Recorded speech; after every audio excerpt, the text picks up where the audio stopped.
Olá, a paz e a graça do Senhor Jesus a todos. Nós estamos vendo a história do rei Davi. Uma história complexa, cheia de emoções, com perseguições, assassinatos e fugas. Nós estamos no capítulo 17, no verso 24, que diz assim: Davi chegou logo a Maanaim. A essa altura, Absalão havia reunido todo o exército de Israel e conduzia as tropas até o outro lado do Jordão. Absalão havia nomeado Amasa para comandar seu exército em lugar de Joabe. Amasa era primo de Joabe. Seu pai era Jeter, um ismaelita, e sua mãe Abigail era filha de Nas, irmã de Zeruia, mãe de Joabe. Absalão e o exército israelita acamparam na terra de Gileade. Quando Davi chegou a Maanaim, foi recebido por Sobe, filho de Naás, de Rabá, dos Amonitas, e por Maquir, filho de Amiel, de Lodebar, e por Abisai, de Rogelim, em Gileade. Trouxeram camas, vasilhas, tigelas, trigo e cevada, farinha e grãos tostados, feijão e lentilha, e mel, coalhadas, ovelhas e queijo para Davi e os que o acompanhavam, pois disseram: vocês devem estar famintos, cansados e sedentos depois da longa caminhada pelo deserto. Davi passou em revista os soldados que estavam com ele e nomeou generais e capitães para liderá-los. Em seguida enviou-os em 3 grupos, um sob o comando de Joabe, outro sob o comando de Abissai, irmão de Joabe, filho de Zeruia, e outro sob o comando de Itai, de Gate.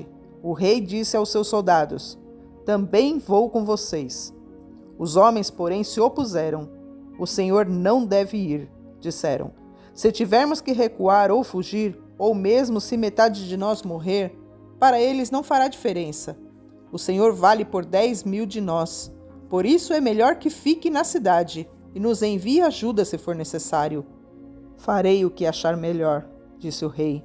Assim ficou junto ao portão da cidade enquanto os soldados saíam marchando em grupos de 100 e de 1.000. O rei deu a seguinte ordem a Joabe: Abissai e Itai, por minha causa, tratem o jovem Absalão com bondade. Todas as tropas ouviram o rei dar essa ordem a seus comandantes. Então saíram para o campo e a batalha começou no bosque de Efraim. Os soldados israelitas foram derrotados pelos homens de Davi. Houve grande matança naquele dia, e 20.000 homens perderam a vida. A batalha se espalhou por toda a região, e morreram mais homens no bosque do que os que foram mortos pela espada. Durante a batalha, Absalão deparou com alguns homens de Davi. Tentou fugir montado numa mula, mas, ao passar debaixo de galhos espessos de uma grande árvore, ficou enroscado neles pela cabeça. A mula continuou a correr e o deixou ali pendurado na árvore. Um dos soldados de Davi presenciou a cena e disse a Joabe: vi Absalão pendurado numa árvore. Você o viu? Perguntou Joabe. E por que não o matou ali mesmo? Eu o teria recompensado com 10 peças de prata e um cinturão de guerreiro. Mas o soldado respondeu a Joabe: eu não mataria o filho do rei nem por 1.000 peças de prata. Todos nós ouvimos o rei dizer ao Senhor, a Abissai e a Itai: por minha causa poupem o jovem Absalão. E se eu tivesse traído o rei e matado seu filho, certamente ele ficaria sabendo e o Senhor seria o primeiro a ficar contra mim. Não vou perder mais tempo discutindo com você, disse Joabe.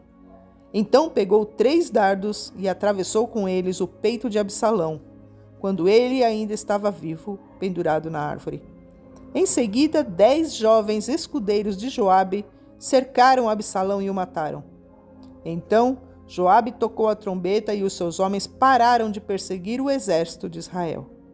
Atiraram o corpo de Absalão numa cova profunda no bosque e sobre ela colocaram um monte de pedras. E todos os israelitas fugiram para suas casas. Quando ainda estava vivo, Absalão havia construído para si um monumento no Vale do Rei, pois disse: não tenho filho para dar continuidade ao meu nome. Chamou-o de monumento de Absalão, como é conhecido até hoje. Então Aimás, filho de Zadok, disse: Deixe-me ir correndo dar a notícia ao rei, a boa notícia de que o Senhor o livrou dos seus inimigos.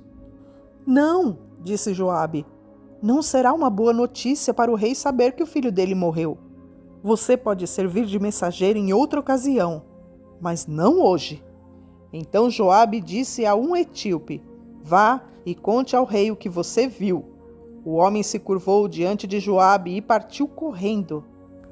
Contudo, Aimás, filho de Zadok, insistiu com Joabe: Não importa o que aconteça, deixe-me ir também. Por que você quer ir, meu filho? Disse Joabe. Não haverá recompensa alguma por esta notícia. Eu sei, mas deixe-me ir mesmo assim, implorou. Por fim, Joabe disse: Tá bem, você pode ir. Então Aimás pegou o caminho mais fácil pela planície e correu até Maanaim à frente do etíope. Enquanto Davi estava entre os portões interno e externo da cidade, o guarda subiu até o terraço sobre a porta, junto ao muro. Ao olhar dali, viu um homem correndo na direção deles. Gritou para avisar Davi, e o rei respondeu: Se está sozinho, traz boas notícias. Quando o mensageiro se aproximou, o guarda viu um outro homem correndo na direção deles e avisou: Outro homem se aproxima. E o rei disse: Também traz boas notícias. Depende do ponto de vista, né? Mas pausamos a nossa história no capítulo 18, no verso 26. Amém?